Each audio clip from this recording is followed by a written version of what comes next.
네, 여러분 안녕하십니까. 최천호 교수입니다. 이번 시간에는 공소권 이론에 대해서 강의를 하도록 하겠습니다. 자, 우선 교과서를 공유하겠습니다. 네, 교과서 313페이지, 교재 313페이지입니다. 검사의 업무 중에서 가장 중요한 것은 기소를 한다, 공소를 제기한다, 소출을 한다 이런 의미로 이런 용어로 사용되고 있는 바와 같이 공소권이 가장 중요하다 이렇게 말을 할 수 있습니다. 공소라는 것은 공적으로 소출을 한다는 그런 의미죠. 그래서 사소 일반 개인이 공적 기관이 아닌 개인이 소출을 하는 사소에 대응하는 개념으로서 법원에 대하여 그래서 법원에 소출을 한다는 것은 소추기관인 검찰이 법원에 대해서 심판을 청구하는 거니까 탄핵주의에 따라서 법원에 대하여 특정한 형사 사건의 심판을 구하는 검사의 수송 의사표시다. 법률행위적 소송이다. 이렇게 보고 거기서 공소권, 그렇죠? 공소를 제기한다. 그리고 유지한다. 수사라는 개념이 범인을 발견하고 증인을 찾아내고 하는 그런 과정을 거쳐서 수사를 하고 그러고 나서 기소를 할 경우에는 소출을 하는 것이고 불기소를 하는 경우에는 사건을 드랍시키는 떠는 그런 절차를 수사의 의미에서 강의에 드린 바 있습니다. 이렇게 공소를 제기하고 유지, 수행하는 검사의 지위를 권리 또는 권한의 측면에서 파악한 것이 공소권이다. 하죠. 그래서 공소는 검사의 판단에 의해서 되는 것이기 때문에 기소를 여러 기관이 하느냐, 기소를 일원화해서 하느냐, 그다음에 공소 제기한 것을 취소할 수 있느냐, 그래서 기소 편의주의, 합리주의 이렇게 말을 합니다. 저는 기소 일원주의, 기소 합리주의 이렇게 표현을 하는데 교재가 공저이기 때문에 기존의 용어에 따라서 설명을 했습니다. 그래서 검사가 공소를 제기하지 않으면 형사재판 법원에서는 심판할 수 없죠. 이것을 불고불이 원칙이라고 한다. 이렇게 알아두시면 되겠습니다. 이처럼 공소권이라고 하는 것은 검사의 공소 제기에 관한 권리를 의미하므로 형벌권과는 차이를 가집니다. 그래서 공소권 이론이라는 것이 뭐냐? 그래서 실체법적 형벌권과는 다르게 공소권의 본질 및 성격을 어떻게 파악할 것인가? 뭐 이런 논의가 있는데 어떤 학자는 뭐 공소권 이론이라는 것이 뭐 별 의미가 없는 것이 아니냐. 그래서 그런 학자도 있고 뭐 이론이라는 게 있지만 공소권 이론이라는 것이 실제 사건 처리라든가 별 의미가 없다. 뭐 그런 견해도 있습니다. 그래서 공소를 제기한다는 구체적 공소권, 유죄 판결을 청구하는 것이다. 공소가 뭐냐? 판사로 하여금 유죄 판결을 선고하기 위해서 하는 것이지 중요한 것이 아니야. 이런 견해도 있고, 그다음에 실제 판결을 청구한다. 민사 본안 판결에 뭐 청구하는 것과 대응하는 개념이다. 이런 말이 있는데, 검사가 뭐 실제 판결을 하려고 하겠습니까? 유죄 판결을 선고하려고 하는 것이지. 그래서 뭐 공소권 이론 부인론이라고 있어서 뭐 별 의미가 없다. 이런 내용입니다. 그래서 이제 공소권 이론이라는 것이 뭐 논의되는 것 자체가 검찰이 공소를 남용했을 때 이런 민법에도 권리를 남용해서는 안 된다. 뭐 그런 말이 있는 것 같이 검찰이 공소를 남용했을 때 어떻게 할 것이냐. 행정소송에서도 재량권의 일탈 남용 뭐 그런 것이 항상 사법적 통제라는 측면에서 보면 남용이라는 것이 항상 의미를 갖게 됩니다. 그래서 공소권 이론이라는 것이 뭐 남용 요구를 조금 말하기 위해서 공소권 이론이 들어온 겁니다. 그래서 형식적으로는 적법하게 공소가 제기되었습니다. 그러나 실질적으로는 그런 공소권을 행사한 것이 범위를 일탈한 경우에 해당한다. 입법권이 있다고 하더라도 입법권이 헌법적 가치에 반하는 그런 식으로 되면 입법권이 남용이 되는 것이죠. 입법권이 남용이 되면 헌법재판소에 가서 다퉈야 되는 것이고 그런 것이죠. 그래서 이제 이 공소권 남용 이론이 들어오게 된 것은 원래 공소제기의 방식 및 절차가 적법하고 소송 조건이 구비되어 있는 경우에 이런 경우에는 실제 판결을 해야 되겠죠. 형식 판결을 할 수 없고, 실제 판결을 할 수 없고, 단지 어, 유죄를 판단할 수 있을 뿐이지만, 이 검사의 공소권에 대해서 남용론이라는 이런 새로운 틀을 적용함으로써 피고인을 형사절차에서 조기에 석방시키고 부당한 공소권 행사를 통제한다. 그래서 형식 재판을 통한 소송 종결을 인정해야 한다. 뭐 이런 이론입니다. 네, 보시면 문제가 되는 것이 혐의가 없는, 명백히 혐의가 없는데 공소를 제기한다. 이게 참 이런 경우가 있기가 어렵죠. 있기가 어렵습니다. 있기가 어려운데 있다고 치면 이게 명백하게 무혐의 사건을 공소를 제기하면 벌점 받고 검사가 공적인 존재로서의 자기 부정인데 이런 일이 고의적으로 있을 수는 없죠. 실수로 법리가 사실관계에 대한 판단이 부족하다거나 법리를 오해했다거나 뭐 다른 잘못이 있는 경우에는 모르지만 범죄 혐의가 구속요건에 해당하는 유효부적한 행위가 없음에도 불구하고 검사 공소를 제기한다.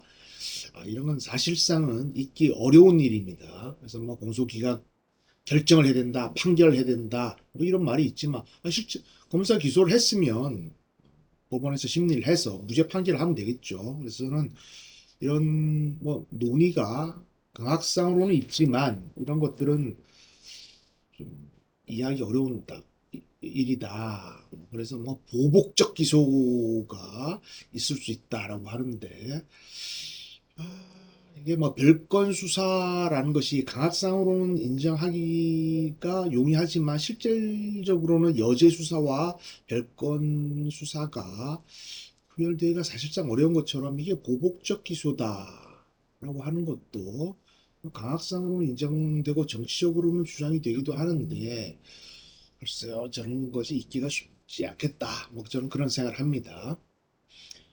그다음에 부당한 기소 불기소를 결정하면서 아니 기소유예 정도를 해야 될 사안을 부당하게 재량을 일탈해서 부당한 기소를 했다. 왜 기소유예를 해주지 않느냐.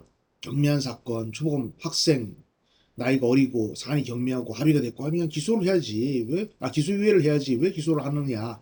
이런 논의가 강학상으로는 있을 수 있지만 법원에서 선고유예를 할 수도 있는 것이고 사안이 중하면 기소유예가 집행유예가 될 수도 있는 것이고 약식으로 벌금형이 선고될 수도 있는 것이지 그것이 공소권 남용 이론으로 될 수 있느냐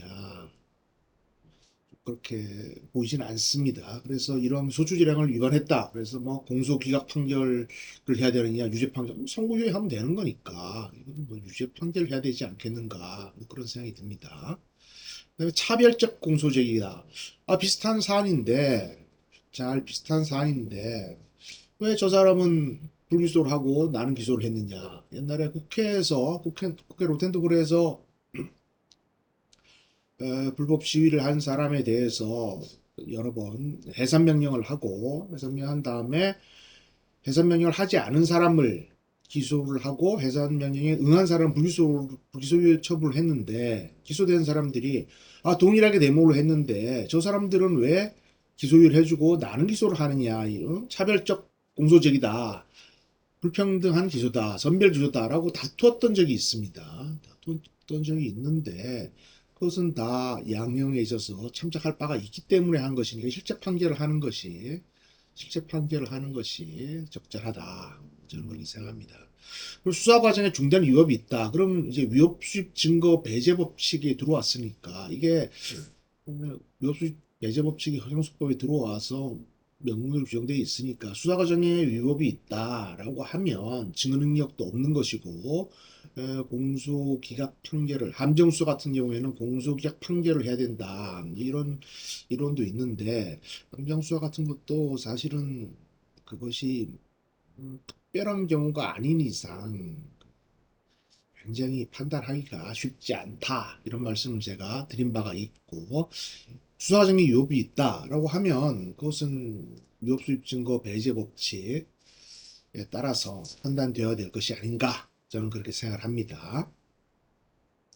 그 다음에 동일 피고인에 대해서 지연된 공소제기 뭐 동일 피고인이 A, B 두 가지 범행을 저질렀는데 범하였는데 A가 A에 대해서 항소심 판결이 있은 다음에 나중에 검사가 기소했다. 글쎄요. 항소심 판결이 얼마나 빨리 나는지 모르지만 현재 구속기간이 666으로 돼 있으니까 6개월 되면 거의 1년이 있는데 그 검사가 보통 부장급은 1년, 검사는 보통 평검사는 2년 정도면 인사이동이 되는데 또 공판부로 갔다가 형사부로 갔다가 공안부로 갔다가 그 사건을 가지고 가는 것이 아니라 두고 가는 것이 통례입니다. 그래서 특정 임지에 가서 그 사건을 가지고 있던 사람이 그거를 2년 정도, 1년이 넘어서까지 가지고 있다가 1년 넘어가 3개월 미제 체크가 되기 때문에 그것을 일부러 가지고 있기도 어려운 거죠. 특별한 사정이 있으니까 수사가 지연되는 것이지 3개월 미제 처리를 해야 되는데 그것을 일부러 가지고 있는다라는 것은 좀 이해하기 어려운 내용이고 항소심 판결이 선고된 이후에 나중에 공소제기해서 사무소 이주죄와 절도죄가 있다. 그래서 하나는 먼저 기소하고 한참 있다가 또 절도죄를 기소해서 또 한다.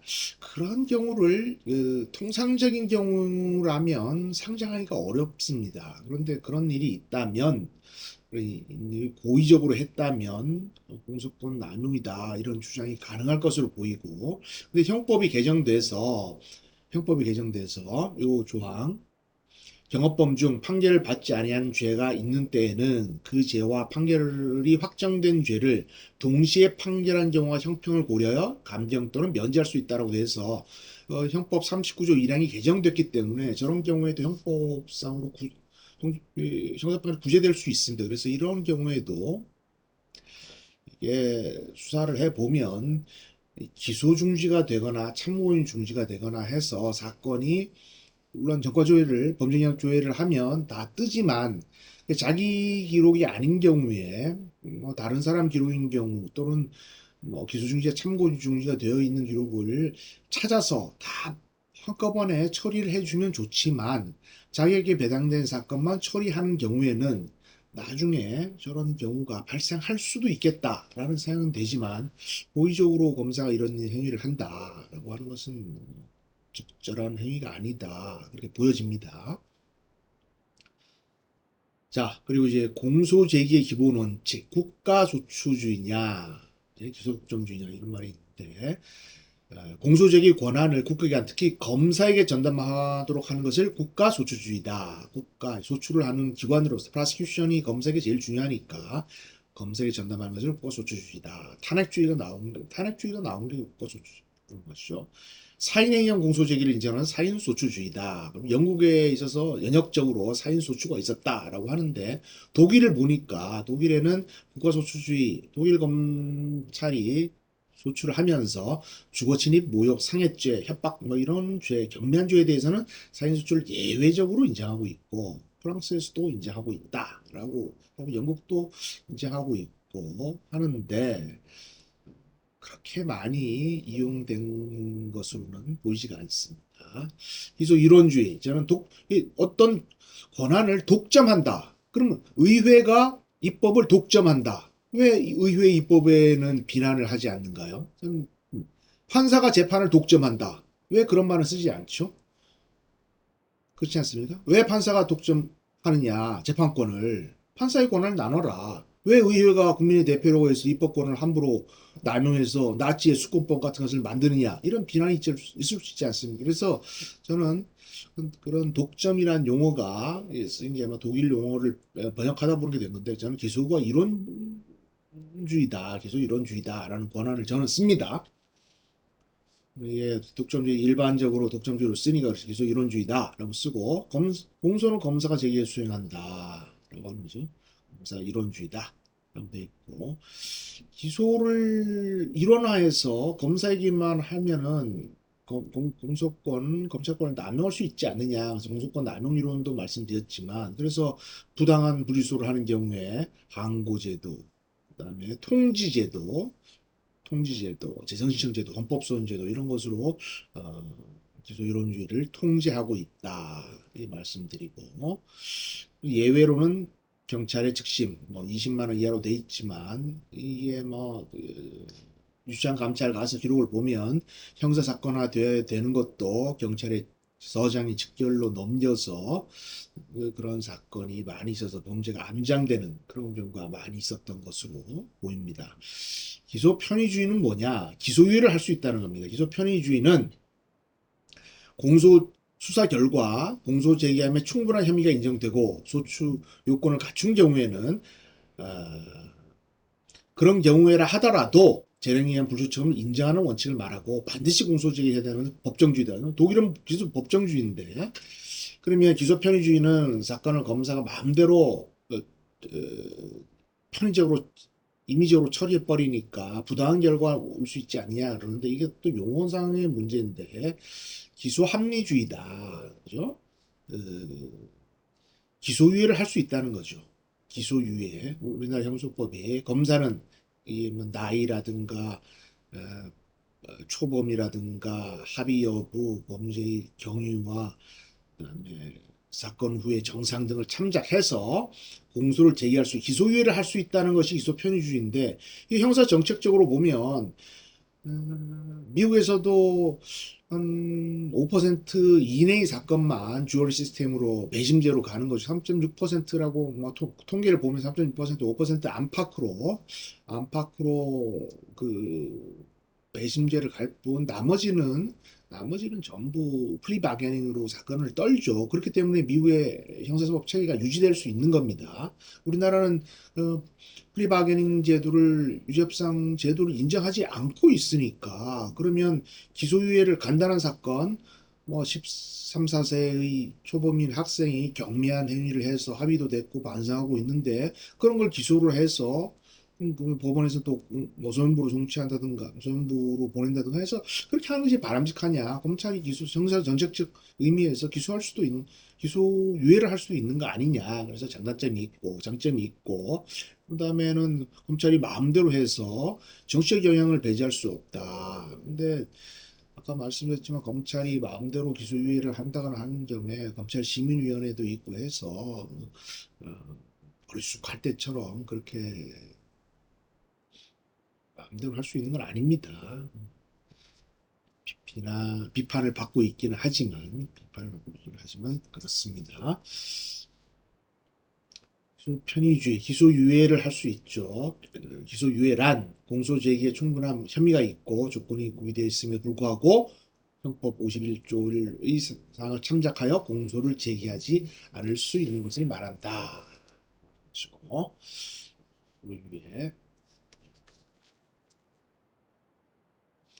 그리고 조건부 기소유예, 선도조건부, 범죄예방위원, 법사랑위원 등의 선도를 조건으로 또는 보호관찰소에서의 어떤 처분을 조건으로 라고 해서 이런 선도조건부 기소유예를 많이 하죠. 상담, 직업훈련, 적절한 치료 등을 받는 것을 조건으로 라고 해서